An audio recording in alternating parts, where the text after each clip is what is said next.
அன்பான உற்சாகமான மகிழ்ச்சியான காலை வணக்கம். இன்னைக்கு நம்ம எந்த விஷயத்தை பார்க்க போறோம் அப்படின்னா, சின்னஞ்சிறு பணக்கங்கள் அப்படிங்கிற ஜேம்ஸ் கிளியர் எழுதின புத்தகத்தை பத்தி பார்க்க போறோம். பட் அந்த புத்தகத்தை முழுவதும் பார்க்கறதில்ல. பட் அந்த புத்தகத்துல படிச்ச சில விஷயங்கள் என்னுடைய மனசை ரொம்ப மாத்துச்சு. அந்த விஷயங்களை பத்தி நான் உங்க கூட பகிர்ந்துக்க போறேன்.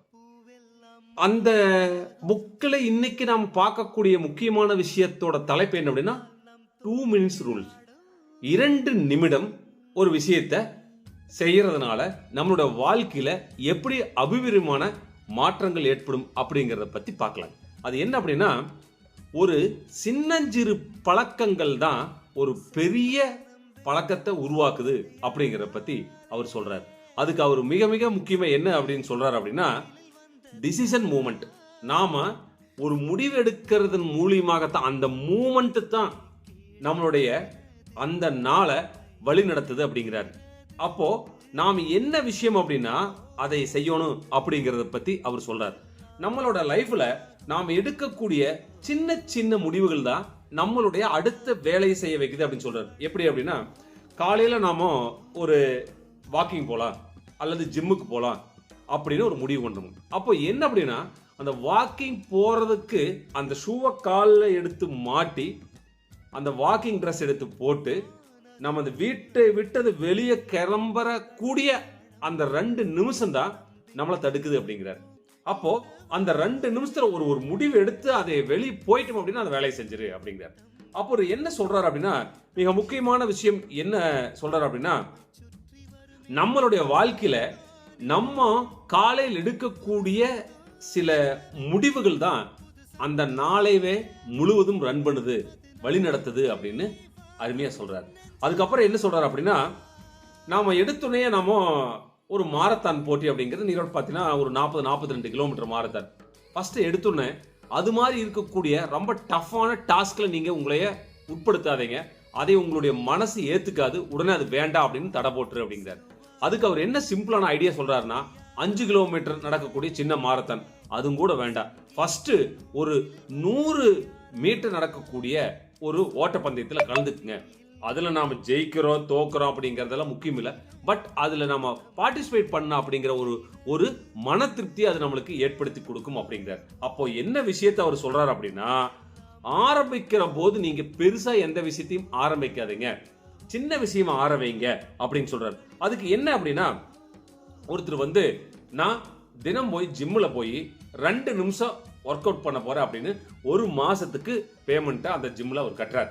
தினம் காலையில போறாரு, 2 நிமிஷம் பண்றாரு, 2 நிமிஷம் பண்றாரு, ஒரு வாரம் பண்ணிட்டு அட வந்தாச்சு 2 நிமிஷம் பண்ணிட்டு இருக்கிறதா, சரி ஒரு 5 நிமிஷம் பண்ணலாமே அப்படின்னு அந்த 2 நிமிஷத்தை 5 நிமிஷமா போஸ்ட் பண்றாரு. 5 நிமிஷமா பண்றேன், வந்ததை வந்தாச்சு, உனக்கு 2 நிமிஷம் என்ன 2 நிமிஷம் 5 நிமிஷம் செய்யலாம் அப்படின்னு செய்யறாரு. அது ஒரு மாசம் கண்டினியூ ஆகுது. ஒரு மாசம் கண்டினியூ ஆனோன்னு ஃபீஸ் கட்டணும் இல்லைங்களா? அன்னைக்கு என்ன யோசிக்கிறாரு அப்படின்னா, எப்படி இருந்தாலும் நம்ம பணம் கட்டத்தான் போறோம், 2 நிமிஷத்துக்கு போனோம், இப்போ 5 நிமிஷம் பண்றோம், இனி 5 நிமிஷம் அப்படிங்கிறத 1/4 மணி நேரம் பண்ணலாம், 2வது மாசம் 1/4 மணி நேரம் பண்ணலாம் அப்படின்னு அவரு அந்த முடிவு எடுக்கிறார். அப்போ ஃபர்ஸ்ட் அவர் ஒரு சின்ன ஒரு கம்ஃபர்ட் ஜோனான ஒரு முடிவு எடுத்தது காட்டித்தான் அந்த 2 நிமிஷத்துல அவர் சக்சஸ் ஆனோம்னா அது 5 நிமிஷம் ஆச்சு. 5 நிமிஷம் அப்படிங்கிறது 2வது மாசம் அப்படிங்கிறது ஒரு 15 நிமிஷம் செய்யலாம் அப்படிங்கிறதுக்கு அவரேவே அவரோட முடிவை தள்ளி கொண்டு போகுது அப்படிங்கிறார். அப்போ ரொம்ப மிக மிக முக்கியமான விஷயம் என்ன அப்படிங்கிறது, பட் இங்க நீங்க 2 நிமிஷம் செய்யறீங்க, 5 நிமிஷம் செய்யறீங்க, 15 நிமிஷம் செய்யறீங்க, அரை மணி நேரம் செய்யறீங்க, 1 மணி நேரம் செய்யறீங்க ஒர்க் அவுட் அப்படிங்கிறது இங்க முக்கியமே இல்லை. இங்க முக்கியமா அப்படிங்கிறது என்ன அப்படின்னா, நாம எடுத்த முடிவுல தொடர்ச்சியா இருக்கிறவா அப்படிங்கிறதா இங்க விஷயமே அப்படிங்கிறார். அவர் சொல்ற விஷயம் பார்த்துக்குங்க, நாம் ஒரு பழக்கத்துக்கு அடிமையாயிட்டோம் அப்படின்னா அந்த பழக்கத்திலிருந்து வெளியே வர்றதுக்கும் சரி, ஒரு பழக்கத்தை உருவாக்குறதுக்கும் சரி, அந்த டாஸ்க் நம்மளுக்கு ரொம்ப ஈஸியா இருக்கணும் அப்படின்னு சொல்றாரு. அப்போ யோகா செய்யறோம் அப்படின்னு முடிவு பண்ணியாச்சு. எப்படிங்க யோகா பண்ணலாம், காலையில் எந்திரிச்சு நாம யோகா பண்ணலாம் முடிவு பண்ணியாச்சு. அப்ப அதுக்கு என்ன செய்யணும்?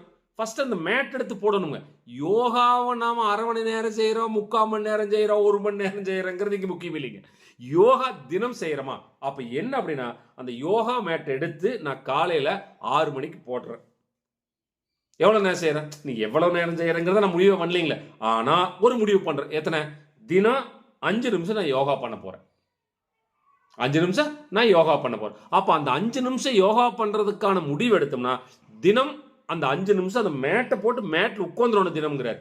அதுல ஃபர்ஸ்ட் நாம ஜெயிக்கணும், அந்த கண்டினியூட்டிவ் ப்ராசஸ் இருக்கணும் அப்படின்னு சொல்றார். அதுல ஜெயிச்சிட்டீங்க அப்படின்னா 100% நம்மளால மிகப்பெரிய அளவுல அந்த மாற்றத்தை கொஞ்சம் கொஞ்சமா கொண்டு வர முடியுங்கிறார். மாற்றம் அப்படிங்கிறது ஒரே நாள நிகழ்த்த முடியாது, யாருக்கும் அது பாசிபிலிட்டிஸ் இல்லை அப்படிங்கிறார். எவ்வளவு பெரிய வெற்றியாளனாக இருந்தாலும் தோல்விகள் தான் அவனை வெற்றியாளனா மாத்துது அப்படின்னு சொல்றார். அதை புரிஞ்சுக்குங்க. அப்ப என்ன சொல்றாரு அப்படின்னா, நாம ஒரு புஷ்அப் எடுக்கலாம் முடிவு பண்ணியாச்சுங்க, உடம்பு பில்ட் பண்ணலாம், புஷ்அப் எடுக்கலாம் அப்படின்னா நீ என்ன பண்றீங்கன்னா ஃபர்ஸ்ட் தினமும் 1 மாதம் விடாமல் தினம் 2 புஷ்அப் எடுக்கிறேன்னு முடிவு பண்ணுங்கிறார். எப்படிங்க, ப்ரூஸ்லி மாதிரி ஒரு செட்டுக்கு 150 புஷ்அப் 250 புஷ்அப் எல்லாம் வேண்டாம், 2 புஷ்அப். ஆனா அதை நான் தொடர்ச்சியா செய்ய போறேன் அப்படிங்கிற அந்த கண்டினியூட்டி ப்ராசஸ்க்கு நீ அடாப்ட் ஆகுன்னு சொல்றாரு. அப்போ லைஃப்ல நாம வேண்டிய ஒரு பழக்கத்தை உருவாக்குவதற்கும் நம்மிடம் இருக்கக்கூடிய ஒரு லேசினஸ், வேண்டாத ஒரு பழக்கத்தை விடுவதற்கும் நீங்க கடுமையான முடிவுகளை எடுக்காதீங்க. உங்க மனசு அதை ஏத்துக்காது, உங்க மூளை அதை ஏத்துக்காதுன்னு சொல்றாரு.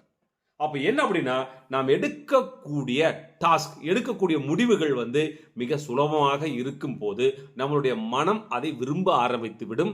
அந்த விருப்பம் பழக்கமாகும், பழக்கம் நம்மளை தொடர்ச்சியாக செய்ய வைக்கும் அப்படிங்கிறார். அப்போ நாம் எதை செய்யறதா இருந்தாலும் அதை செய்வது நம்மளுக்கு பிடிச்சிருக்கணுங்கிறார். நாம செய்யறத நம்மளுக்கு முதல்ல பிடிச்சிருக்கணுங்கிறார். அப்ப அந்த பிடிச்சதுக்கு கஷ்டமா இருந்தா நம்மளுக்கு அது பிடிக்குங்களா? நாம யாரு? பிடிக்காது. அப்ப என்னங்கிறாருன்னா, நம்மளுடைய மூளையை நாமளே ஏமாத்தணும்னு சொல்றாரு. என்னங்க, நம்மள மூளையை நாம ஏமாத்தணும்? ஆமா, முதல்ல நீ அப்படித்தான் உன்ற மூளைக்கு நீ பயிற்சி கொடுக்கணுங்கிறார்.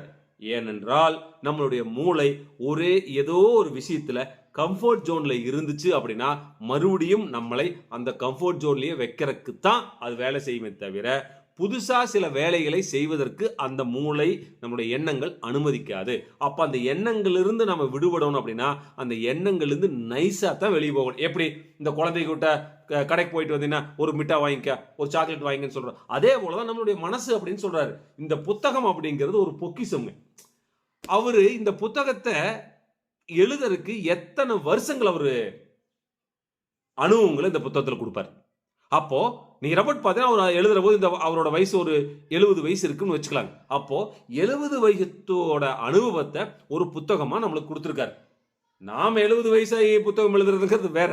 ஆனா ஒரு மனுஷன் 70 வயசுல ஒரு அனுபவம் கிடைச்சிக்குது, அந்த அனுபவத்தை அந்த புத்தகமா அவர் எழுதிக்கிறாருன்னா அப்ப நாம அந்த புத்தகத்தை படிச்சா நம்மளுக்கு அந்த 70 வருஷத்தோட அனுபவம் உடனே கிடைச்சிருது.